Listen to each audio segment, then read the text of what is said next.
Baruch Spinoza.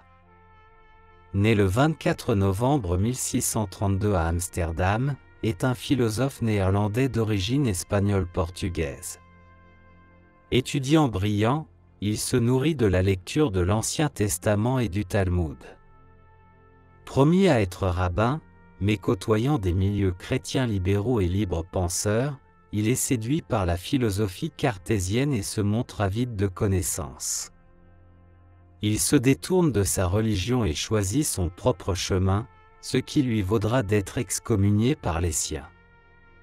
Pour pouvoir se consacrer à ses activités intellectuelles, il gagne sa vie en polissant des verres pour les lunettes et les microscopes.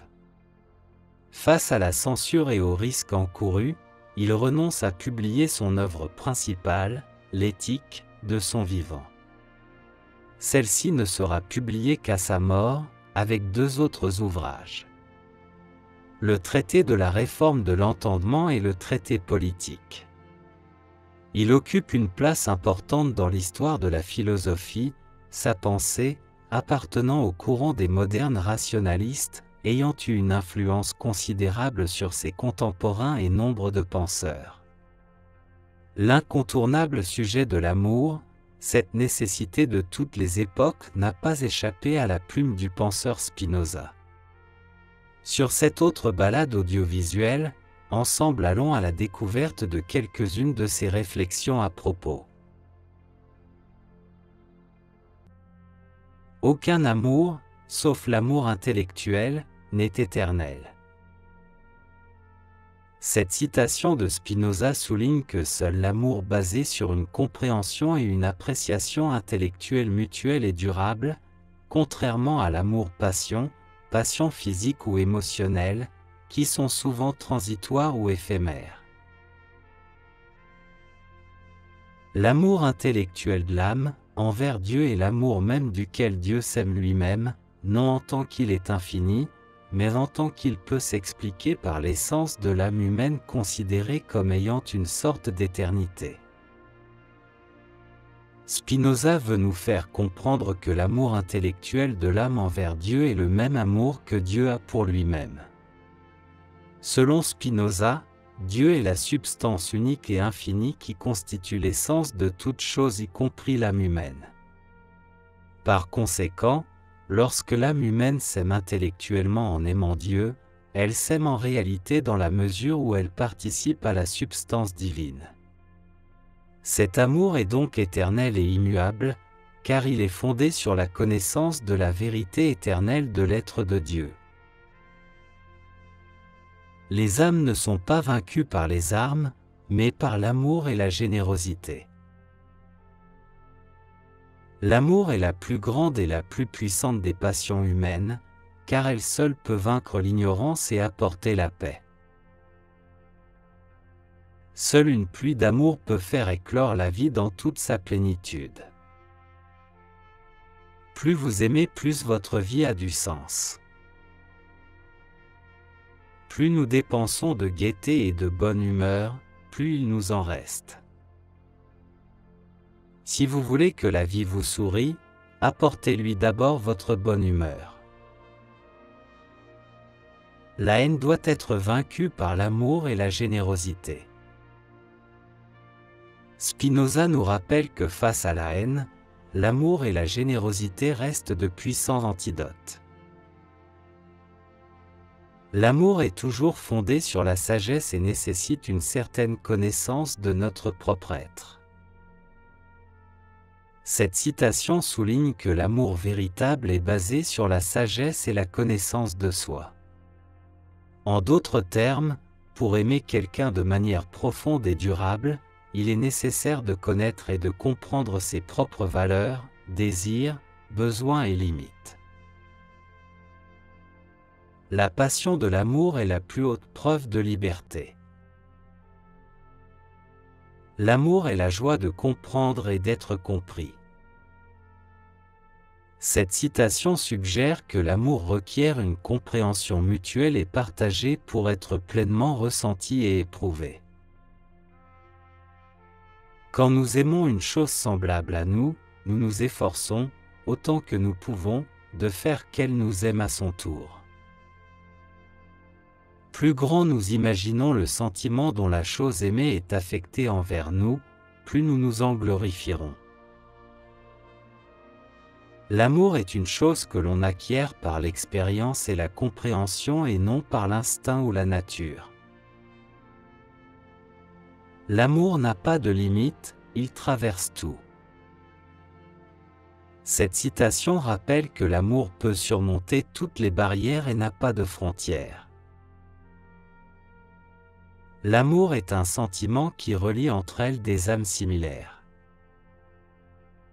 Cette citation suggère que l'amour se développe entre des personnes qui partagent un certain nombre de qualités similaires et qui s'attirent mutuellement. L'amour est une chose unique qui ne dure que le temps qu'il faut pour être éprouvée. Cette citation souligne que l'amour n'est pas éternel mais limité dans le temps et sa durée dépend de la manière dont il est vécu et ressenti. L'amour est le désir d'une chose parce que nous croyons que c'est bon pour nous. L'amour inspire en nous une force capable de vaincre les obstacles les plus redoutables et de transformer les ténèbres de l'ignorance en une lumière de compréhension. Si nous imaginons que quelqu'un affecte de joie la chose que nous aimons, nous serons affectés d'amour à son égard. Si au contraire, nous imaginons qu'il l'affecte de tristesse, nous serons tout au rebours affectés de haine contre lui. Nous comprenons au travers de cette citation à quel point la personne aimée peut devenir le centre de gravité de notre espace relationnel et déterminer les affects que les autres nous inspirent. L'amour sensuel, c'est-à-dire l'appétit qui naît de la beauté, et en général tout amour ayant une autre cause que la liberté de l'âme, se change facilement en haine, à moins, chose pire, qu'il ne soit une espèce de délire, auquel cas la discorde, plus que la concorde est alimentée. L'amour est la joie accompagnée de l'idée d'une cause extérieure. Spinoza définit l'amour comme une émotion qui résulte de la joie que nous éprouvons en présence d'une cause extérieure. En d'autres termes, nous ressentons de l'amour lorsque nous sommes heureux à cause de quelque chose ou de quelqu'un d'autre que nous-mêmes. L'amour est donc un sentiment qui nous fait sortir de notre individualité et nous fait entrer en relation avec autrui ou quelque chose. L'amour est le sentiment de joie qui naît d'une plus grande perfection. Par sentiment, j'entends les affections du corps par lesquelles la puissance d'agir de ce corps est augmentée ou diminuée, aidée ou contenue, et en même temps les idées de ces affections. La plus haute joie qui puisse être atteinte par un être humain origine de l'amour mutuel et peut être obtenue seulement par la bonté et la justice. Il faut noter que les chagrins et les infortunes tirent leur principale origine d'un amour excessif, pour une chose soumise à de nombreux changements et que nous ne pouvons posséder entièrement. Nul en effet n'a de tourment ou d'anxiété qu'au sujet de ce qu'il aime, et les offenses et les soupçons ou les inimitiés ne naissent que de l'amour pour les choses dont personne ne peut réellement avoir la possession complète. Spinoza n'idéalise pas l'amour au point d'oublier combien celui-ci peut aisément se changer en haine. Ne dit-on pas souvent que la ligne de démarcation entre l'amour et la haine est très fine ?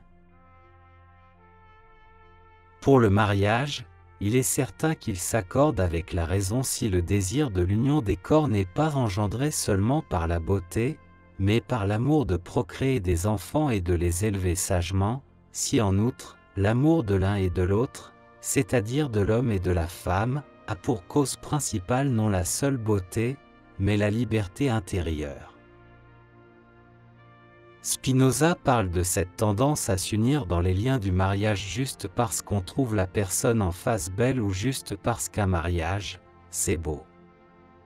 Il rappelle ainsi qu'au-delà du désir de s'unir à cause de la beauté de l'autre, le mariage raisonnable doit reposer sur l'amour de mettre au monde des enfants, de les élever et donc un profond sens de la responsabilité. Aussi, plutôt que de tenir en cage les conjoints, l'amour fondé sur la raison doit favoriser l'affirmation de soi, le déploiement de nos possibilités, l'épanouissement de notre nature même. Que pensez-vous de ces réflexions de Spinoza concernant l'amour? Faites-nous le savoir en commentaire. Si vous avez trouvé la vidéo intéressante, laissez un like et si vous êtes nouveau, n'oubliez pas de vous abonner et d'activer la cloche de notification pour être alerté lorsqu'un nouveau contenu est disponible.